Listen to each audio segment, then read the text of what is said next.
अस्सलाम वालेकुम एवरीवन। उम्मीद है कि आप सब लोग खैर खैरियत से होंगे। सर हमने अपनी लास्ट क्लास तक 4 एथिकल प्रिंसिपल्स को कवर कर लिया था, जिसके अंदर था sir integrity, objectivity, professional competence and due care and confidentiality. मैंने आपको हर एक की एक डिटेल एग्जांपल दी थी और मैंने ये तक बताया था कि कॉन्फिडेंशियलिटी आपने कहाँ कहाँ मेंटेन करनी है और ऐसे कौन से हालात वाक़यात होंगे जब आप कॉन्फिडेंशियल इंफॉर्मेशन को डिस्क्लोज कर सकते हैं। वो आप यहाँ पे भी देख सकते हैं कि मैंने कहा था भाई व्हेन रिक्वायर्ड बाय लॉ हो या वो अप्रोप्रिएट। और अप्रोप्रिएट कब हो सकता है? जब आपका प्रोफेशनल ड्यूटी और राइट हो, आप केस में फंसे हुए हैं, आप अपने आप को प्रोटेक्ट करने के लिए यूज कर सकते हैं ये सारी चीजें।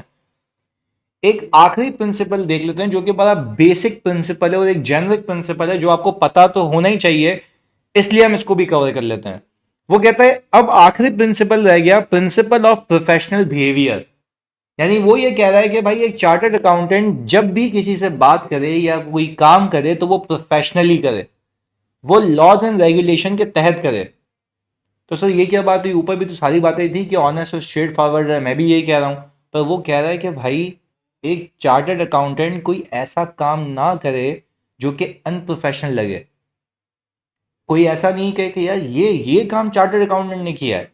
तो इस प्रिंसिपल में सिर्फ यही लिखा हुआ है कि भाई लॉज एंड रेगुलेशन के तहत काम करे, और दूसरा ऐसा कोई काम ना करे जो प्रोफेशन की रेपुटेशन को नीचे लेकर आए।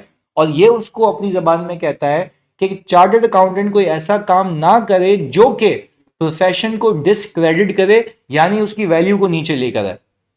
यानी एक इंडिपेंडेंट थर्ड बंदा अगर देखे और बोले कि यार चार्टर्ड अकाउंटेंट ने काम किया, वाह क्या काम किया है, तुम्हें देख के कहे वाह भाई क्या काम किया बंदे ने भाई, तो ये है प्रोफेशनली बिहेव करना।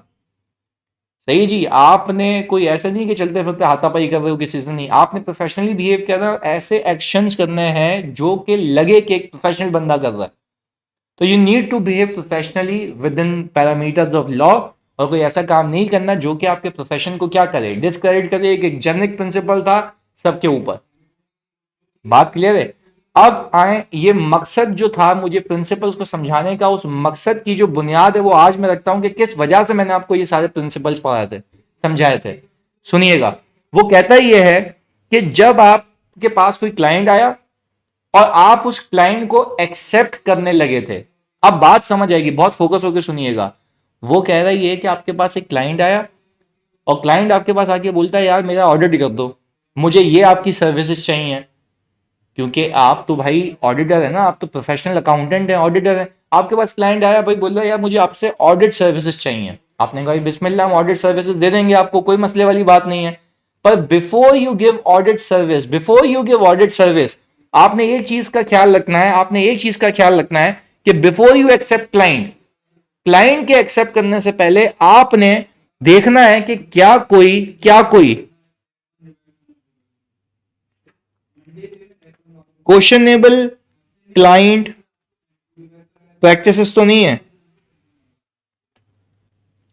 सही वाली बात नहीं समझ आई भाई। मैंने कहा आप क्लाइंट को एक्सेप्ट करने लगे, और एक्सेप्ट करने से पहले वो कह रहा है कि आप देख लो कि क्लाइंट एक्सेप्टेंस से पहले क्या क्लाइंट के कैरेक्टर पे कोई क्वेश्चनेबल सवालात तो नहीं है जो आपको मजबूर करेंगे। बात समझिएगा, मैं कनेक्ट करूंगा ऊपर से, जो आपको मजबूर करेंगे कि आप अपने प्रिंसिपल से कंप्लाई नहीं कर पाए। सर ये क्या बात हुई कि क्लाइंट के अगर क्वेश्चनेबल इश्यूज हैं और क्लाइंट पे कुछ मसले हैं तो उससे मैं प्रिंसिपल से कैसे नहीं कंप्लाई कर सकता? आए एक एक करके बताता हूं।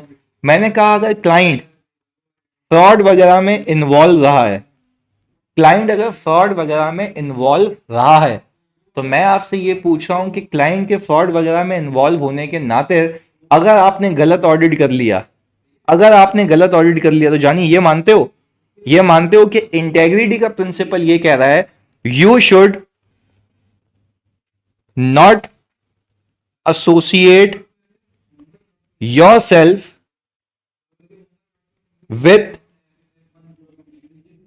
Any information that is false और मिसलीडिंग।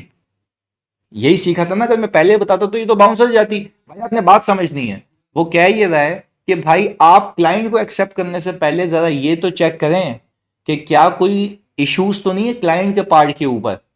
क्लाइंट के पार्ट के ऊपर वो इश्यूज क्या हो सकते हैं भाई? क्वेश्चनेबल इश्यूज उनके कैरेक्टर के ऊपर, उनकी प्रैक्टिसेस के ऊपर, उनकी फाइनेंशियल मैनेजमेंट के ऊपर, उनकी फाइनेंशियल रिपोर्टिंग के ऊपर। किसी इलीगल बिजनेस पे तो इन्वॉल्व नहीं है, इलीगल काम तो नहीं करते, क्या उनकी गवर्नेंस जो दोस्त चार विद गवर्नेंस से किसी फ्रॉड वगैरह में इन्वॉल्व तो नहीं है, उनका नैब में तो नाम नहीं है। भाई अल्लाह के बंदो, अगर आपने ऐसे क्लाइंट का ऑडिट एक्सेप्ट कर लिया जो कि क्वेश्चनेबल इन्वायरमेंट क्रिएट करता है, एक क्वेश्चन क्रिएट करता है उनकी प्रैक्टिसेस के ऊपर, तो technically you are going to associate yourself with information that is false और मिसलीडिंग और मे बी प्रोवाइडेड रेकलेसली। तो वो यही तो कहना चाह रहा है कि भाई बिफोर एक्सेप्टिंग क्लाइंट आप जरा ये देख लें कि क्वेश्चनेबल इश्यूज तो नहीं है क्लाइंट के ऊपर, क्वेश्चनेबल इश्यूज सवालात, और किस चीज पे सर, क्लाइंट के ओनर्स के ऊपर, क्लाइंट की मैनेजमेंट के ऊपर, क्लाइंट की एक्टिविटीज के ऊपर। तो सर ये मुझे कैसे पता लगेगा कि भाई क्लाइंट के ओनर्स के ऊपर, एक्टिविटीज के ऊपर, when you observe the environment, जब आप रिसर्च करते हैं, ये सारी चीजें न्यूज में आ रहा होता है, अखबार में आ रहा होता है, ये सारी चीजें आप मद्देनजर रखते हैं बिफोर एक्सेप्टिंग एनी क्लाइंट। और हो सकता है कि लॉ ने एक बिजनेस परमिट नहीं किया हो, अलाउड नहीं हो, तो भाई उस बिजनेस को अगर क्लाइंट कंडक्ट कर रहा है तो वो इलीगल बिजनेस है, और इलीगल बिजनेस अगर अलाउड नहीं है तो आप उसका ऑडिट क्यों कर रहे हैं भाई, आप पहले ही कटा दें उसको। तो वो ये कह रहा है कि भाई first of all before accepting client, if there are questionable issues associated with client, client के ओनर, क्लाइंट की मैनेजमेंट, क्लाइंट की activities, this might create a threat to compliance with ethical principles. देखो सबसे पहले इंटेग्रिटी, अब बात समझ आएगी, क्योंकि इंटेग्रिटी में मैंने आपको बताया था, वो बोलता है you need to work honest and straightforward, you need to be honest and straightforward, you need to work ethically, and you don't have to associate yourself with any information that is false or misleading or provided recklessly। तो अगर client के साथ questionable issues हैं, ये लिखा हुआ नहीं यहाँ पे, questionable issues associated with client, तो अगर क्लाइंट के साथ कोई इश्यूज हैं, कोई क्वेश्चनेबल इश्यूज हैं, मसले हैं, तो जाहिर सी बात है कि भाई वो अगर फ्रॉड्यूलेंट फाइनेंशियल रिपोर्टिंग में इन्वॉल्व रहा है पास के अंदर, तो भाई मुझे आप एक बात बताओ, आप तो अपने आप को ऐसी इंफॉर्मेशन के साथ एसोसिएट कर लोगे जो कि फॉल्स और मिसलीडिंग है, तो आप तो इस प्रिंसिपल को ब्रीच कर जाओगे। तो वो बोल रहा है बिफोर एक्सेप्टिंग ही अपने भेजे में रखना। और दूसरी चीज क्या कहता है, प्रोफेशनल बिहेवियर, अभी सिखाया। भाई अगर आप किसी ऐसे क्लाइंट का ऑडिट एक्सेप्ट कर रहे हैं, सही जी, जिसके साथ क्वेश्चनेबल इश्यूज हैं, तो भाई फिर आपने प्रोफेशनली कैसे बिहेव किया, आपने कैसे बिहेव किया प्रोफेशनली, क्योंकि आप अगर ऐसे क्लाइंट के साथ एसोसिएट हो गए तो this will discredit your profession. आप मल्टीपल टाइम्स देखते होंगे कि ये नामी गिरामी फर्म ने इसका ऑडिट किया था, उसके ऊपर केस आ गए, तो फर्म का नाम खराब होता है ना, ऑडिटर का नाम खराब होता है, एक चार्टर्ड अकाउंटेंट का नाम खराब होता है। मेरा उससे वास्ता नहीं, रास्ते में 10 लोग चल के पूछ लेते हैं, हाँ भाई सर क्या हुआ, फ्रॉड हो गया था वहां पे, भाई मैं क्या करूं, मैंने थोड़ी ना ऑडिट किया था। पर खैर देखो, डिसक्रेडिट तो होता है ना प्रोफेशन, ये बात समझते हैं कि बोलता है पहले ही मोहतात हो जाओ ना, बाद में जलील होने से अच्छा है पहले ही देख लो चीजें। बात क्लियर है आगे। तो वो कहता ही है फैक्ट्स या प्रोसीजर्स रेलेवेंट फॉर इवैल्यूएशन, अगर आपको क्लाइंट की इवैल्यूएशन करनी है कि क्या क्वेश्चनेबल इश्यूज है या नहीं है, तो आप अंडरस्टैंडिंग ऑब्टेन करें उसके बिजनेस की, उसके ओनर्स की, उनकी फाइनेंशियल रिपोर्टिंग की, उनके ऑपरेशंस की, करते क्या है वो देखिएगा। Knowledge and understanding of the client, its owners, management, दोस्त with governance and business activities. Sir मैं लोगों की नॉलेज कैसे लूं भाई, आप क्योंकि पूरे एक सेक्टर में खुद भी ऑपरेट कर रहे होते हैं, तो आप उनसे रिलेटेड बंदों से इंक्वायरीज कर सकते हैं कैसा है यार यहाँ का एनवायरनमेंट कैसा है, उनका कोई प्रीडिसेसर ऑडिटर है उससे पूछ सकते हैं कि भाई इनकी प्रैक्टिसेस कैसी हैं, क्या मसले वसले तो नहीं होते, ये सारी चीजें। आप उनके फाइनेंशियल्स रीड करेंगे, आपको पता लग जाएगा कि फाइनेंशियल्स में कितनी क्लैरिटी, अगर प्रॉपर डिस्क्लोजर्स दिए हुए, एक एक चीज डिटेल में दी हुई है। अब लेट से तुमने एक कंटिजेंसी का नोट देखा टैक्सेशन का, जो कि इंडस्ट्री का मसला चल रहा है, सबने डिटेल डिस्क्लोजर दिया हुआ है, इन क्लाइंट ने भाई ने उसको छुपाया हुआ है, यानी बड़ा जेनरिक डिस्क्लोजर दिया हुआ है। और याद रखिएगा मैंने ये भी सिखाया है कि omission of information will also be a misleading thing. अगर वो एक इंफॉर्मेशन को ओमिट कर रहे हैं या मोल्ड करके बता रहे हैं, तो ये भी तो मिसलीडिंग है ना, ये भी तो मिसलीडिंग है। तो आप इस चीज को भी ध्यान में रखिएगा कि ये फैक्ट्स एंड फिगर्स यहां से भी पता लगते हैं कि भाई उनकी फाइनेंशियल रिपोर्टिंग प्रैक्टिसेस कैसी हैं। तो ये सारी चीजें समझने के बाद आपको समझ आ जाती है कि भाई क्लाइंट के साथ कोई क्वेश्चनेबल इश्यूज तो नहीं है, कि एक्सेप्ट करने से मेरे पे तो बल्ली नहीं आ जाएगी। आगे बोले clients commitment to address questionable issues, for example through improving corporate governance practices और इंटरनल कंट्रोल्स।